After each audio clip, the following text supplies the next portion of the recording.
The 2017 BMW 535i Gran Turismo. Now, this is sort of an unusual offering in the current BMW lineup that I know it's not the most attractive looking car, but I think for a lot of people, it's definitely worth a second look. I'm Jay, and welcome to this latest episode of Carbuzz Unboxing Reviews. I want to thank Nilo BMW, which is part of the Nilo company, for letting us come on down and film this for you today.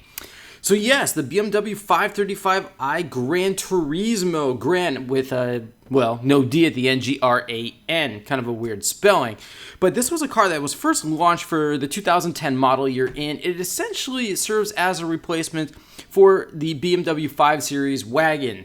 The wagon, it's as popular as wagons are overseas in Europe. They just kind of gone out of style and fashion in the US, and BMW just didn't really see the justification to keep offering a wagon in the US. So this Gran Turismo 5 Series, it pretty much serves as a replacement for the old BMW 5 Series wagon.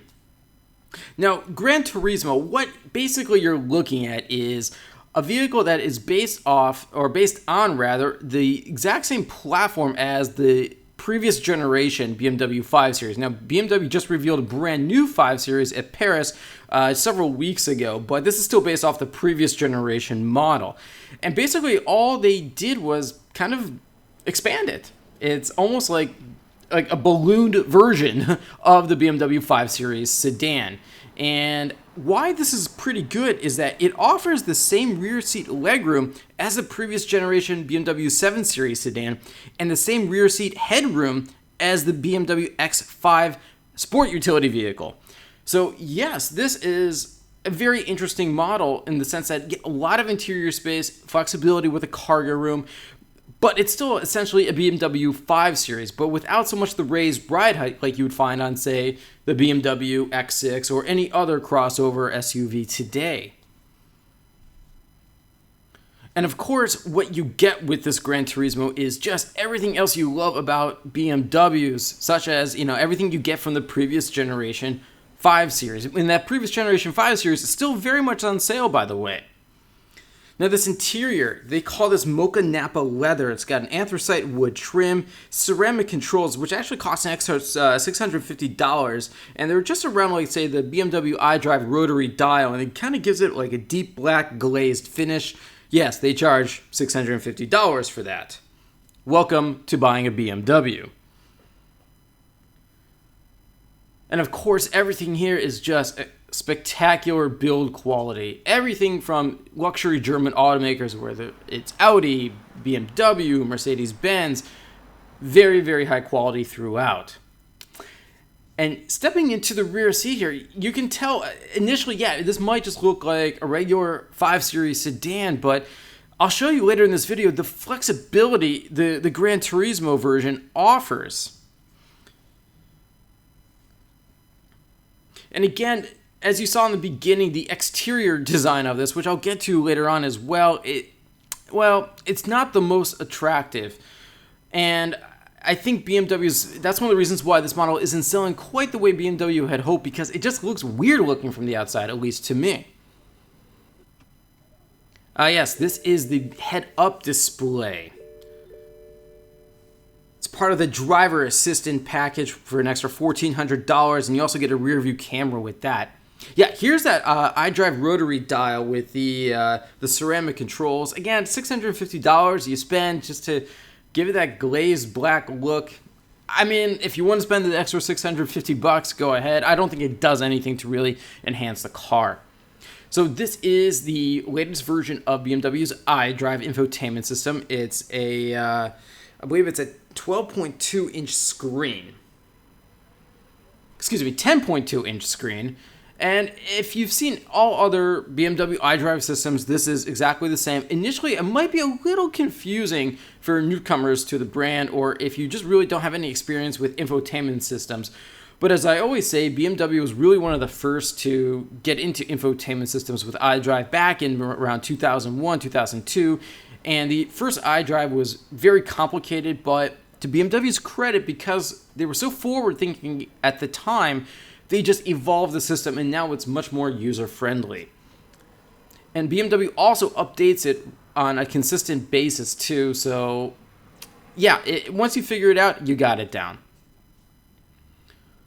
Now, the other thing that I kind of find a little frustrating with current BMWs is the dashboard here. Now, it's really nice. It's a nice layout, but I think the buttons, I think they're a little kind of hard to see. They're not necessarily too small. It's just a few too many buttons there, and it could just make it a little confusing. With the automatic dual zone climate control, it works very well. No problems with it. Oh, just blowing cool or warm air on command. Now, this car is also equipped with a cold weather package for an extra $950, and what you get is a heated steering wheel, heated front seats, heated rear seats, and retractable headlight washers.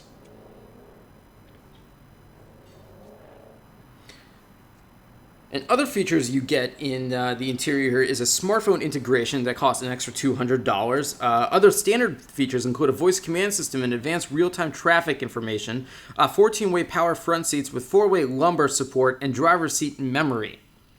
Now, you also get a Harman Kardon stereo with 16 speakers in this particular model, and that costs an extra $875. So I think that is worth the price, considering the more expensive stereo features that you can get cost well over $1,000. So I think for $875 for that Harman Kardon 16 speaker system is a fair offer. And speaking of specific trims, something you need to know about this particular 535i Gran Turismo is the xDrive model. What is xDrive? That is all-wheel drive in BMW-speak. And the xDrive costs about an extra $2,300 to get, and I really only think you need it if you live in a part of the country where you really have winter. Otherwise, you get standard rear-wheel drive just like you do in the regular 5 Series sedan. Yes, here's that panoramic sunroof. That is optional, but yeah, I do think it's something you should go for, definitely.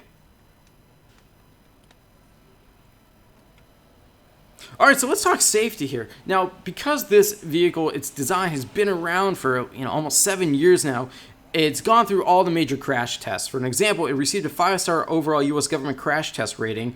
Other features, standard features it comes with is front and rear head protection system, driver and front passenger airbags, seat-mounted front side impact airbags, dynamic stability control, including the brake fade compensation, 4-wheel ventilated disc brakes with an ABS system, composite front rotors, and dynamic brake control. You also get the brake pad aware indicators and cornering brake control. So yes, this is a very, very safe vehicle despite its age.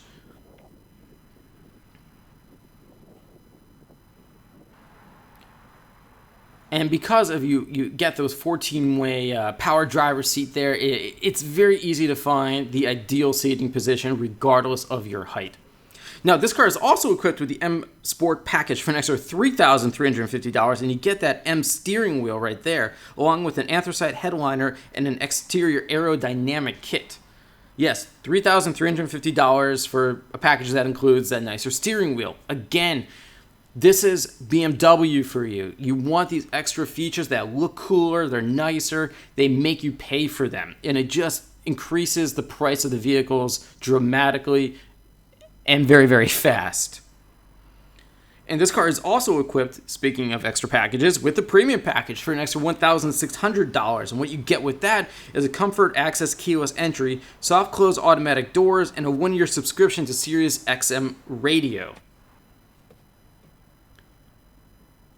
And I'm often asked, well, if I were shopping for a BMW, would I tack on all those extra packages? Considering even though you're buying a luxury car, shouldn't some of this stuff be, I don't know, maybe a little more standard?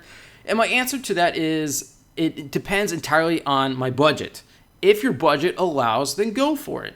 If you are sort of, I don't know, going to the very top end of your budget and you're debating whether or not to, go for that M Sport package for $3,350, then don't do it. And the other thing you have to remember is that more mainstream brands, such as, get ready for it, Kia, are offering a lot for the money and a lot of luxury for the money too, called affordable luxury if you want. So the rear seat here, you have 40-20 by 40 split folding rear seats, and it's a total of 15.4 cubic feet of cargo room. Now, this is where I think the 535i Gran Turismo gets interesting. And it's because these rear seats here, they move forward 4 inches, and you increase cargo space for a total of 20.7 cubic feet. And that's pretty impressive there. And then when the seats are completely folded flat, you got a total of 59.5 cubic feet of cargo space. You'll see that in a moment too, and that's a lot. You see, yeah, the rear seat, it just folds forward. And it's clever engineering and design that BMW did to turn the 5 Series and essentially get rid of the 5 Series wagon and make it more of this thing. They call it the Gran Turismo. And what's also interesting, and I'll talk more about this momentarily, is that there is no real direct competition for this vehicle. No other automaker makes an equivalent of a Gran Turismo sort of station wagon type vehicle. I don't even know if it's a station wagon. Is it a crossover? Is it an enhanced sedan? You be the judge. And I like the way this trunk opens too. It's that 2-latch system. You can open it up just with that rear door panel, or you can open it up like a full lift back design like that. And yes, this is a lot of cargo space here. It kind of makes me wonder, well, if you just have to have the BMW X6, which in my opinion is one of the ugliest cars on the road. Again, that's just my opinion. But the BMW X6 is what they call like a sport crossover or crossover coupe-like styling, and it sacrifices interior space. If you need interior space and you want a BMW sport utility vehicle, go for an example, the X5. But if you don't want an SUV, this 5 Series Gran Turismo is actually a good alternative, and it's also a smart one too. And look at that. That is 59.5 cubic feet of space right there.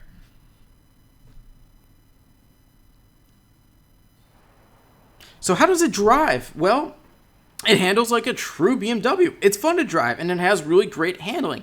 And the all-wheel drive, again, what they call the xDrive system, it just makes the handling even more secure. Otherwise, you'll get standard rear-wheel drive, which is maybe a little more fun for sport driving enthusiasts. All right, under the hood. Now, for the 535i, you get this standard 3-liter turbocharged inline-six with 300 horsepower and 300 pound-feet of torque. Power, again, is sent to all 4 wheels through an 8-speed automatic with sport and manual shift modes. Again, now, you got to know, this is not the dual clutch that you can get in the BMW M models. It's just an 8-speed automatic, and I thought it was just fine for this car. And this is, let me tell you, the 3-liter turbocharged inline-six, a great.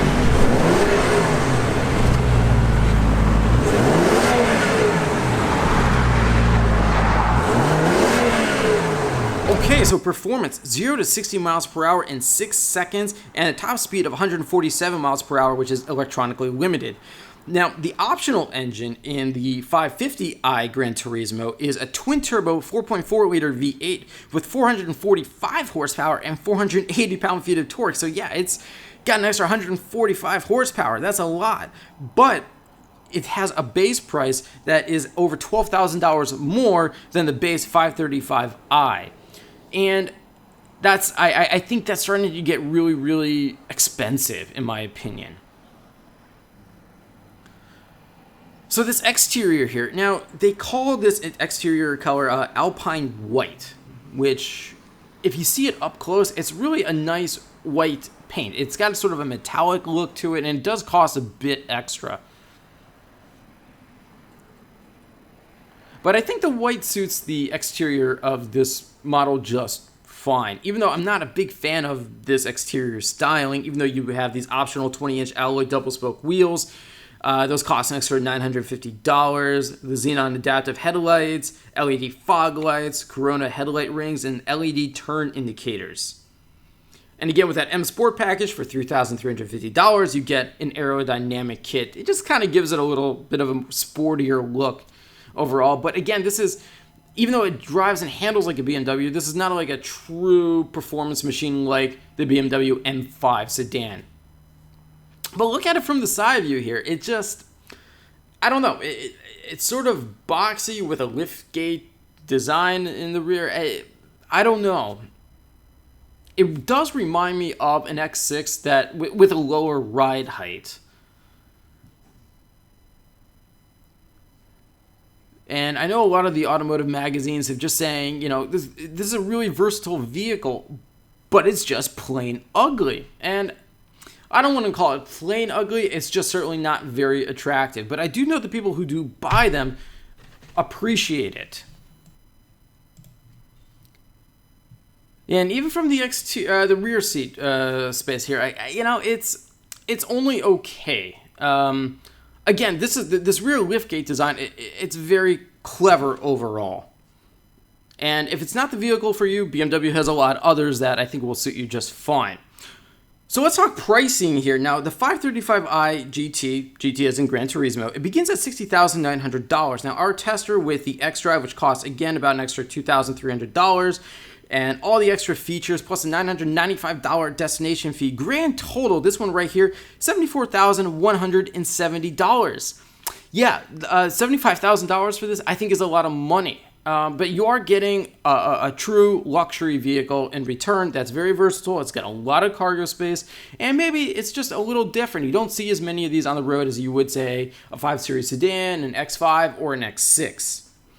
So what's the competition? Well, this is something kind of one of a kind. I think the closest things to this in terms of just overall interior space is in pricing is the Audi Q7 and the Infiniti QX60. There's also the Volvo XC90, the Acura MDX, and the Lincoln MKT.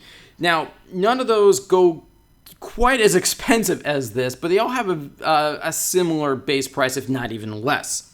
So what do I like about this here? Well, again, there's a lot of interior space, and it's just very versatile because of that. The exceptional build quality, it's a great engine, and it's enjoyable to drive. Now, what don't I like? Well, it's expensive, and as you can see here, this awkward exterior styling. But is this something I would recommend? Well, again, it's going to depend on your budget and whether or not you need the extra space. Some people feel that the 5 Series sedan is more than adequate enough for them.